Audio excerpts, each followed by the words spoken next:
Bonjour à tout le monde. Dans cette petite émission, nous avons deux invités. Il s'agit de Philippe Barras, un des présidents de Givisier, et de Daniel Bietri, qui est président de la Fédération suisse. Philippe, après les championnats d'Europe U13, maintenant vous avez les championnats d'Europe des hommes. Ça donne quand même une bonne visibilité à Givisier, que ce soit au niveau national, international. C'est important pour un club, non? Oui, ça l'est, mais disons l'objectif premier, c'était pas forcément pour le club, c'était, si je prends pour les U13, c'était plutôt pour les jeunes qu'on a fait ça. Les jeunes de manière générale, pour les meilleures équipes du pays, et puis forcément aussi pour les nôtres. Mais l'idée, c'était pas de mettre en avant d'abord le club, mais plutôt les jeunes. Au niveau organisation, je pense que c'est un gros job. C'est quoi comme job? C'est quoi les gros problèmes qu'on rencontre quand on organise ça? Alors on a eu aujourd'hui, avec un autre point presse, la même question. C'est environ 6 mois de travail pour une Coupe d'Europe. Il y a énormément de choses à coordonner, à planifier. Donc avant la Coupe d'Europe, c'est plein d'échanges avec les différentes équipes. La fédération suisse, la fédération internationale, la fédération internationale, et puis tous les officiels, les responsables d'équipe, organiser les bus, les hôtels, les repas, toute l'infrastructure qu'on a ici à Givisier. On pourrait croire que c'est facile parce qu'on a une très belle halle, mais malgré tout, en amont, il y a pas mal de travail de préparatoire, de nettoyage, d'organiser les cantines, la nourriture, les boissons, tout le staff au niveau du nettoyage et de la buvette. Donc c'est quand même un travail assez important, en effet. Oui. Au niveau des bénévoles, parce que c'est un peu des fois le point noir de certains clubs ou de certaines associations, que ce soit skateurs ou autres, c'est un peu compliqué ces temps au niveau bénévole. De votre côté, ça va? Vous arrivez à trouver des gens? C'est pas trop compliqué? Alors oui, on arrive parce qu'on a la chance d'avoir un club avec 11 équipes. Donc forcément, on sollicite les joueurs des différentes équipes qui viennent donner un coup de main, que ce soit au bar, pour la nourriture, pour les services, pour les nettoyages.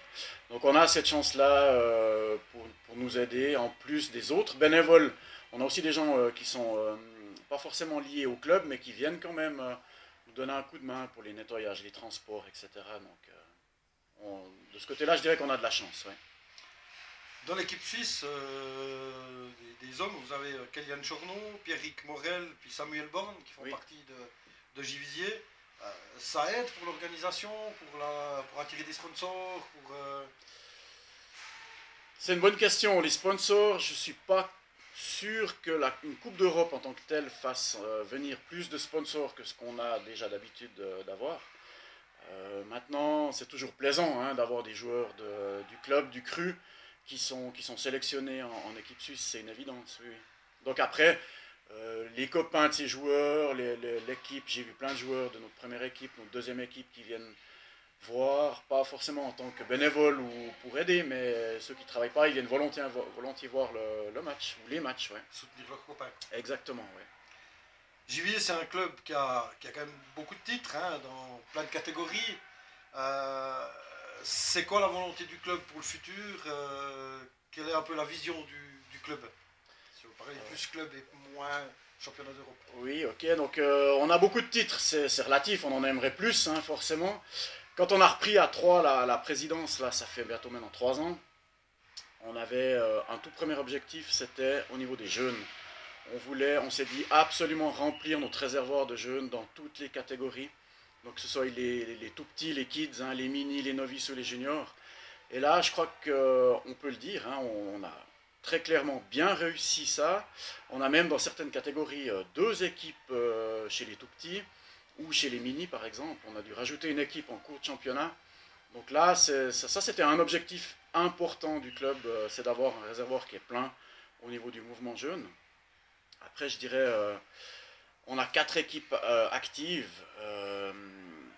L'idée, c'était pour ceux qui évoluent en deuxième ligue, c'est d'avoir du plaisir avant tout.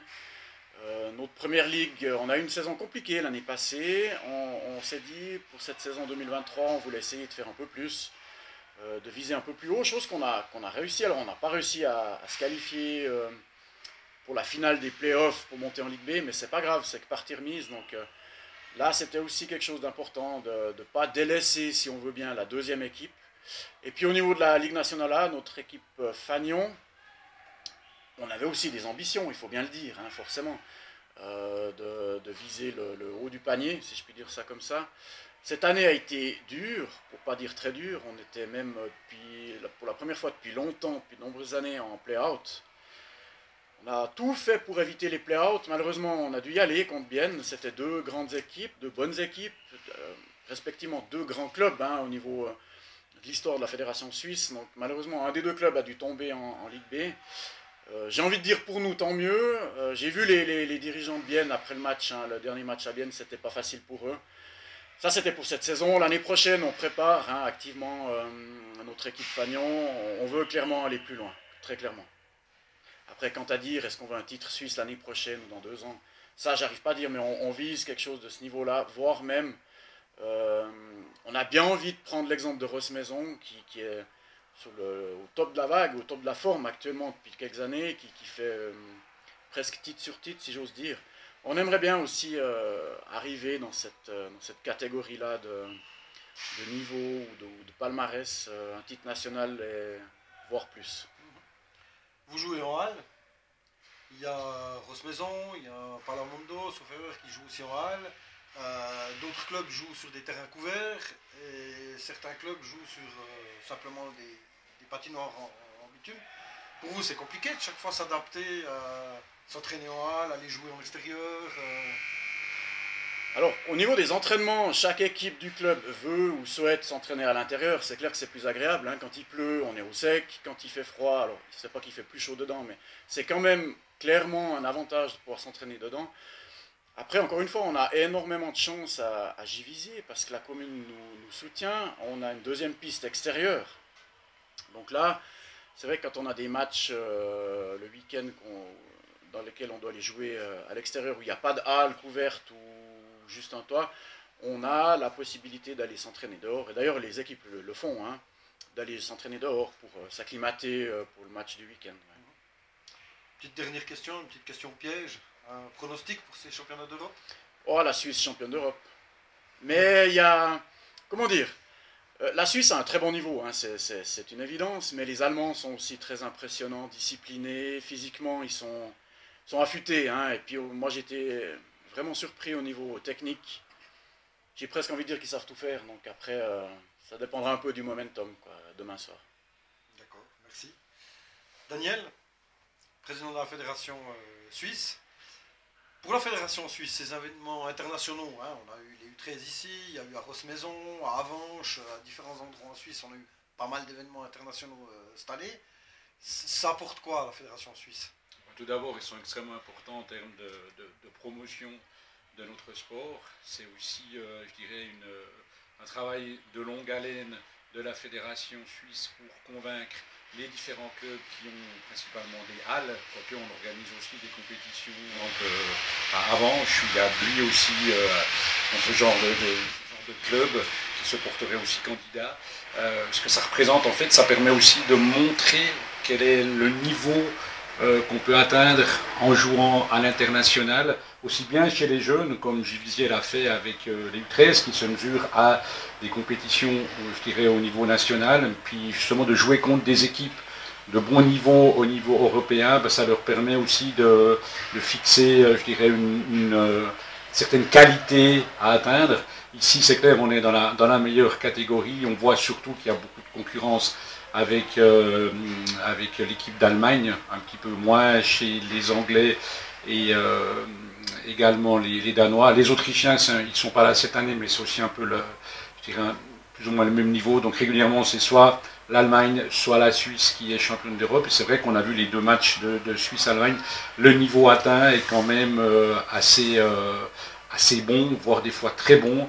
Et c'est possible d'avoir sur une line un sport quand même qui est assez spectaculaire, puisqu'en 10 secondes, on peut avoir jusqu'à 2-3 actions, on arrive à traverser la place en quelques secondes, et ça donne vraiment un jeu qui est vraiment attrayant, en plus en salle.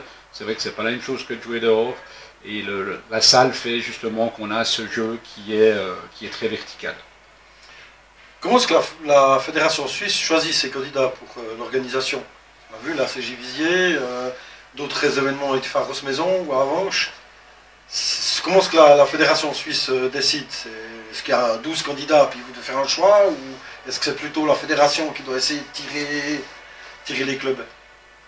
Alors je dirais qu'il y a des clubs comme Rossemaison qui ont régulièrement l'habitude d'organiser des manifestations. Pour eux aussi, c'est de la promotion. Et ça fournit aussi le mouvement junior, parce qu'il y a des jeunes qui viennent voir. Donc on a régulièrement des sollicitations de certains clubs.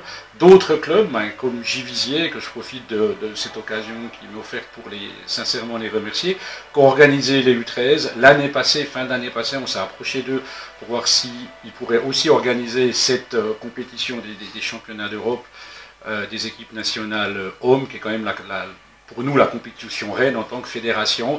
Et là, dans ce cas-là, effectivement, c'est nous qui les avons sollicités. On essaie aussi un petit peu de leur amener une certaine expérience ou des conseils, mais ça reste vraiment, je dirais, on est vraiment en annexe de l'organisation.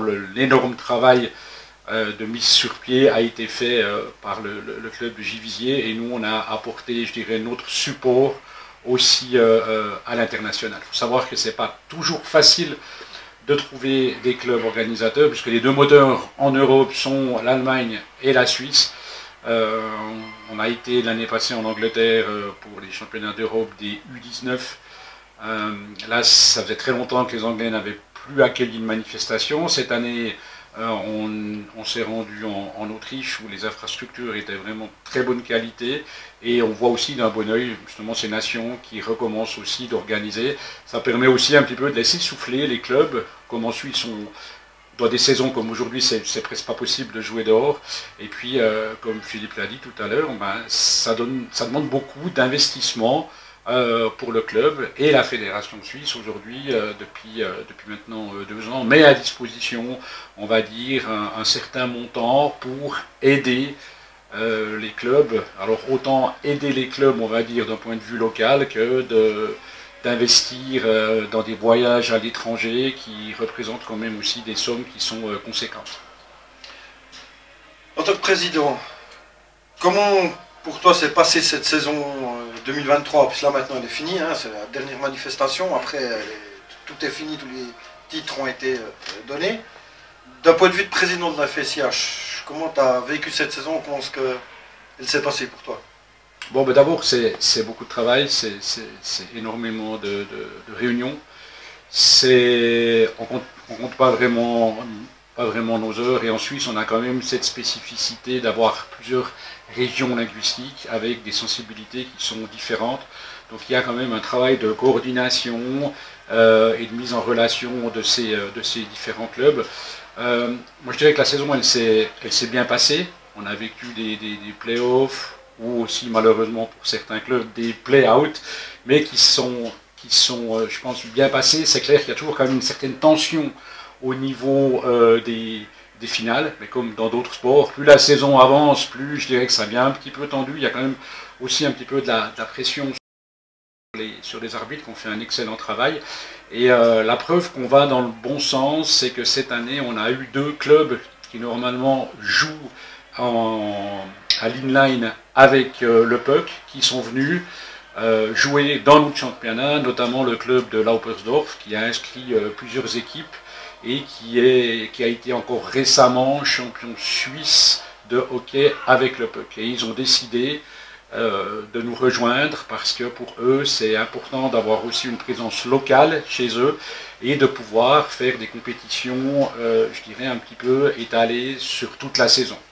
Donc globalement, en termes de licenciés, on est aussi satisfait. On est que la 2e année après le Covid. L'année passée, on avait perdu un petit peu des membres, mais pas autant que ce qu'on avait planifié. Et maintenant, ça commence de nouveau à se stabiliser, et on a de nouveau un bassin de joueurs qui est vraiment intéressant. Petit bémol au niveau de la catégorie féminine, où c'est ma prochaine question.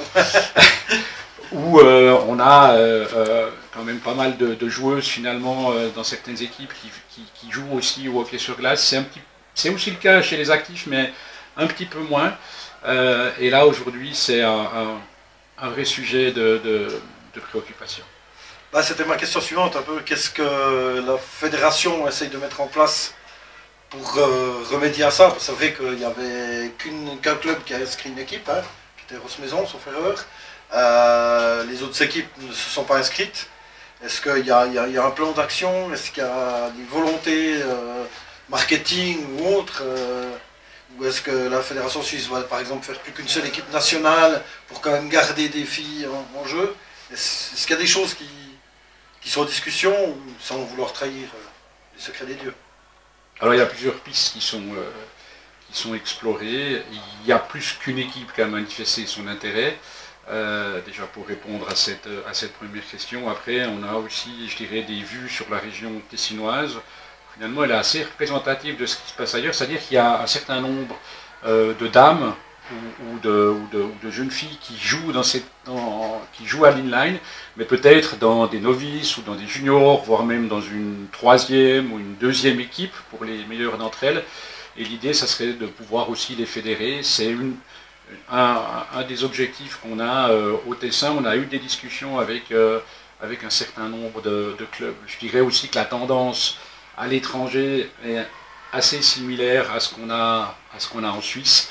Une mesure aussi qu'on a prise cette année a été de raccourcir en termes de mois la durée du championnat, de manière à ce que, on va dire au milieu du mois de septembre, les championnats soient terminés. On pense aussi à la remise sur pied, puisque ça avait déjà existé avant, d'une sélection nationale, mais cette sélection nationale doit aussi pouvoir, non pas se baser juste sur une ou deux équipes, mais sur plusieurs équipes, de manière à ce que ça soit représentatif. Mais à l'époque, il y avait donc dans les concepts qu'on doit présenter, par exemple la Suisse olympique, pour que ça soit reconnu, puisqu'en Suisse, les équipes nationales passent par une reconnaissance de Suisse olympique et l'acceptation des concepts. On essaie de remettre ça sur pied. La même question, un petit pronostic pour ces résultats des championnats d'Europe? Bah, écoutez, on espère bien évidemment que l'équipe nationale va s'imposer lors de la finale, qu'il faut d'abord atteindre. Tant que les demi-finales ne sont pas jouées, on ne le sait pas. Après, c'est vrai qu'on sort d'un championnat d'Europe U19 en Autriche, où on a vraiment fait une prestation qui était de très très bonne qualité, aussi contre l'équipe d'Allemagne, que nous avons malheureusement perdu après, je ne sais plus, le 6e ou le 7e penalty. Donc c'est un travail de longue haleine, comme Philippe l'a dit tout à l'heure, ça peut se jouer à pas grand chose.